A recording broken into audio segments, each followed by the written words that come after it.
I am currently in Negley, Ohio. I'm at the corner of By Road and US 170 North. This is the bridge that goes over top of Leslie Run. This is their filter barrier that they have currently. But I think it's important for people to see the dead fish. I'm gonna walk under the bridge here above and show you. Coming right up, another fish. There's hundreds of them up here in this area across here. Hundreds. Another fish. Another fish. They're just everywhere. Fish, fish, fish. I mean, these are minnows. I mean, they are in our streams. Fish, fish, fish, fish. All right, guys, so we got to talk about a story out of Ohio that I believe is being covered up by the mainstream liberal media. It is a story that probably should be the biggest story in news today, which is the East Palestine train derailment. Now, this happened out in Ohio, again, East Palestine, where a train derailed off the tracks and released toxic chemicals into the air and into the water. Now, again, if you haven't heard of this, then again, it's probably because the mainstream liberal media is not talking about it, right? I believe that if there's anything that the woke Department of Transportation Secretary Pete Buttigieg should be talking about and covering, it should be this. But who knows? Maybe he's too busy sleeping with his husband. I'm not sure. All I know is that if the government doesn't step in to help these citizens who are basically being nuked, okay, being poisoned because these chemicals are being released into there in the water, that is a failure of our government. What is the point of having a government if they can't help with this situation right here, if this situation doesn't get the attention that it deserves? So this is why I want to talk about it, because allegedly animals are falling sick and dying near this Ohio train derailment site. A lot of people in this local town are concerned about their health, concerned about the potential dangers of just consuming the water. And I want to play a local news clip to give you guys an understanding of what's going on. In Boney, it's now been 10 days since Norfolk Southern train derailed in East Palestine, and tonight we know more about the chemicals that were on the train. First News digital reporter Jen Rodriguez has been in the village today, taking a closer look at what else was on that train. She has those details and much more in our top story tonight at 6. We now know 3 more chemicals that were on board the Norfolk Southern train that derailed here in East Palestine just over a week ago. And we're being told that some of those chemicals are dangerous. We basically nuked a town with chemicals so we could get a railroad open. The U.S. Environmental Protection Agency sent a letter to Norfolk Southern stating that ethylene glycol monobutyl ether, ethylexyl-acrylate, and isobutylene were also in the rail cars that were derailed, breached, or on fire. Caggiano says ethylexyl-acrylate is especially worrisome. He says it's a carcinogen, and contact with it can cause burning and irritation in the skin and eyes. Breathing it in can irritate the nose, throat, and cause coughing and shortness of breath. Isobutylene is also known to cause dizziness and drowsiness when inhaled. I was kind of surprised that when they quickly told the people they can go back home, but then said if they feel like they want their homes tested, they can have them tested. I would have far rather they did all the testing. Caggiano says it's possible some of these chemicals could still be present in homes and on objects until you clean them thoroughly. There's a lot of what ifs, and we're going to be looking at this thing 5, 10, 15, 20 years down the line and wondering, gee, cancer clusters could pop up, well water could go bad. Caggiano recommends anyone who's in the East Palestine area get a health checkup. He says get a record now of where your health stands so that moving forward you'll have documentation of any possibly related effects to the train derailment. In East Palestine, Jennifer Rodriguez, WKBN 27 First News. Yeah, so you seen that, you heard that. Now, that's a local news report.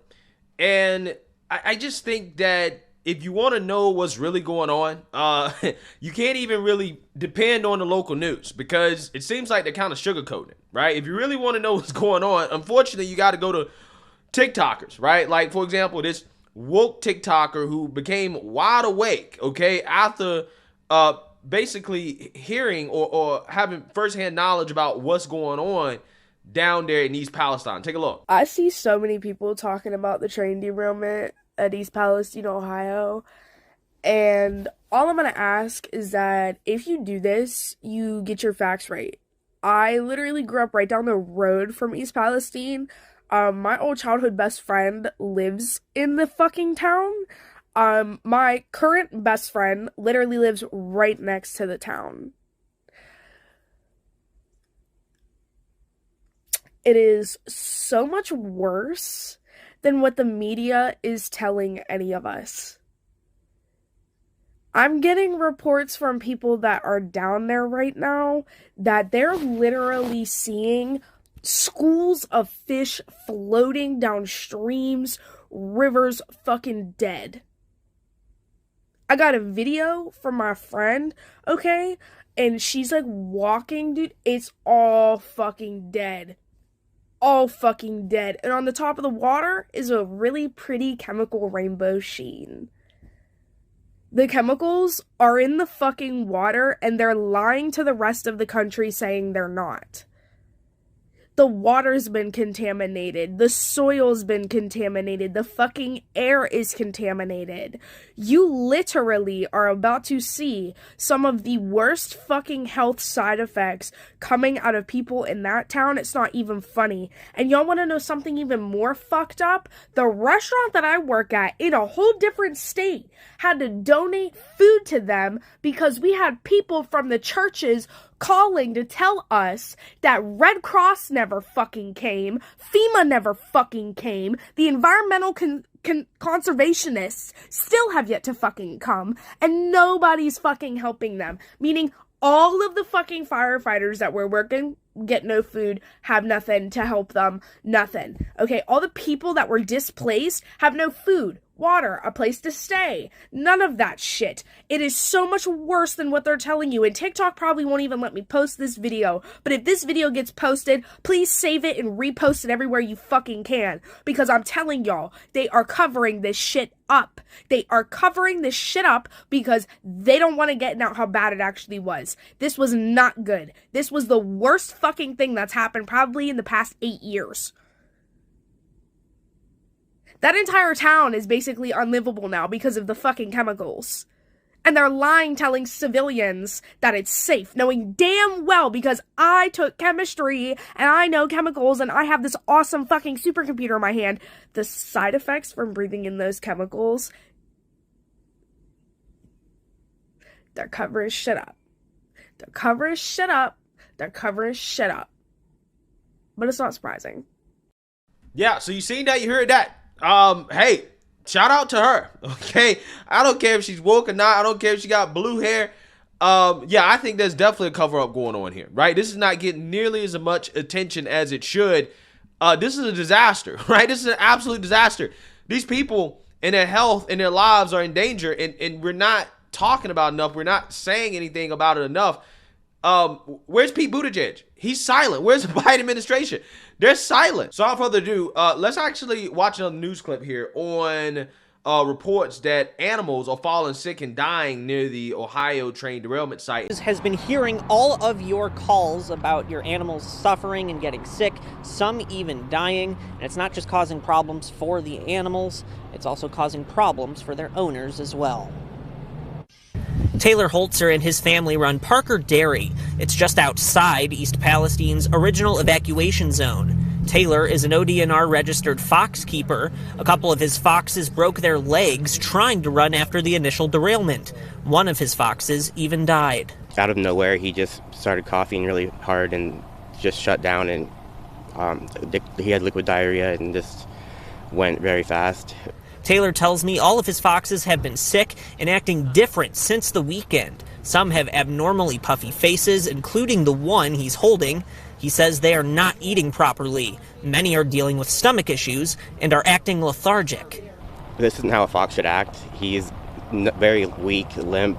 His eyes are very watery and weepy. Some of the foxes are pacing rapidly in their pen, another sign they are not well. Taylor says the train derailment is causing all of these issues. Smoke and chemicals from the train, it's the only thing that could cause it, because it doesn't just happen out of nowhere. The chemicals that we're being told are safe in the air, that's definitely not safe. For the animals. It's for animals or people. Taylor hopes justice is served for the animals and people of East Palestine. People's cats are getting sick and dying, and people's other birds that they have in their house that they weren't being able to evacuate either. Just, it's not safe. Now, like you heard at the beginning of this story, one of Taylor's foxes did die. He now has to get a necropsy on that fox to determine the cause of death for it. Now, every animal owner, whether it's a pet or agricultural animal, a farm animal, poultry, this has to be done. A necropsy has to be done to determine that cause of death. There are a few ways of going about this. To set one up, pet owners, like for a dog or a cat, must contact their veterinarians. Farm animal and poultry owners, they have to contact the Ohio Department of Agriculture. And companion animal owners, they have to contact the Ohio State University. Yeah, so you seen that, you heard that. So let's read about Pete Buttigieg and his role in this, in the sense that he could have prevented this, theoretically. But he's silent on this. He's not really saying much about it. Again, I wonder what he's doing here. Again, this guy was silent when we were in the middle of the supply chain crisis, and then he's silent on this. He never shows up to work when we actually need him. It's just pretty interesting how that works. So, without further ado, let's read this. The recent train derailment in Ohio shows the need for more stringent safety rules for train brakes, especially for trains carrying hazardous materials. The transportation regulators are instead bending to the interests of rail industry lobbyists. In the aftermath of a fiery Ohio train derailment, Secretary of Transportation Pete Buttigieg's department has no plans to reinstate an Obama-era rail safety rule aimed at expanding the use of better braking technology, even though a former federal safety official recently warned Congress that without the better brakes, quote, there will be more derailments and more releases of hazardous materials. Okay, so the government was warned about this. They was like, look, this could happen. And, The politicians fail to do anything. Instead, transportation regulators have been considering a rail industry-backed proposal that could weaken existing brake safety rules. Most of the nation's freight trains, including the Norfolk Southern train that derailed in Ohio, continue to rely on a Civil War-era braking system. Norfolk Southern belongs to a lobby group that successfully pressed President Donald Trump to repeal a 2015 rule requiring newer, safer electronic braking systems in some trains transporting hazardous materials, we reported this week. When asked if the better braking technology would have reduced the severity of the Ohio accident, Stephen Dittmeyer, a former senior official at the Federal Railroad Administration, said yes. So, I mean, look, it seems to me that Trump made the wrong decision, okay? It seems like Trump reversing that decision definitely, did not help. But I think that Pete Buttigieg had plenty of time as a transportation secretary to reconsider reinstating that rule or those regulations in order to prevent something like this. Though the Obama administration did originally enact a rule requiring those better brakes on some trains, its regulators sided with lobbyists and ignored the National Transportation Safety Board's request that the safety rules apply to rail cars carrying the kinds of dangerous flammable chemicals on board the Ohio train. Under the rules weakened by both the Obama and Trump administration's decisions, that train was not being regulated as a, quote, high hazard flammable train. Yeah, I mean, this is just the overall failure from the government, okay? It just is. Democrats and Republicans. Let's keep it 100. Democratic Ohio Senator Sherrod Brown Sherrod Brown told us in a statement that the NTSB should tell Congress and the federal board administration what measures need to be put in place to avert accidents that allow hazardous materials to spill or catch fire in our communities. Brown added railroads should not use their lobbyists to block or weaken common sense safety measures that protect workers and communities. Buttigieg, who heads the Department of Transportation that oversees the railroads, has not said anything yet about the Ohio train derailment. Yeah. So, again, Pete Buttigieg is silent. I think there's blame to be pointed at the government, right, for failing to impose the necessary regulations to prevent something like this from happening. Again, it's extremely unfortunate, and I really feel bad for those in the community, and I definitely don't think that it helps that it seems like it's kind of being covered up because, again, people are going to look and say, oh, well, this was a failure on the government to properly regulate. Which again is, it's a shame. So let me know what you guys think. Make sure you like, comment, and subscribe. Most importantly, share a Black conservative perspective. Peace.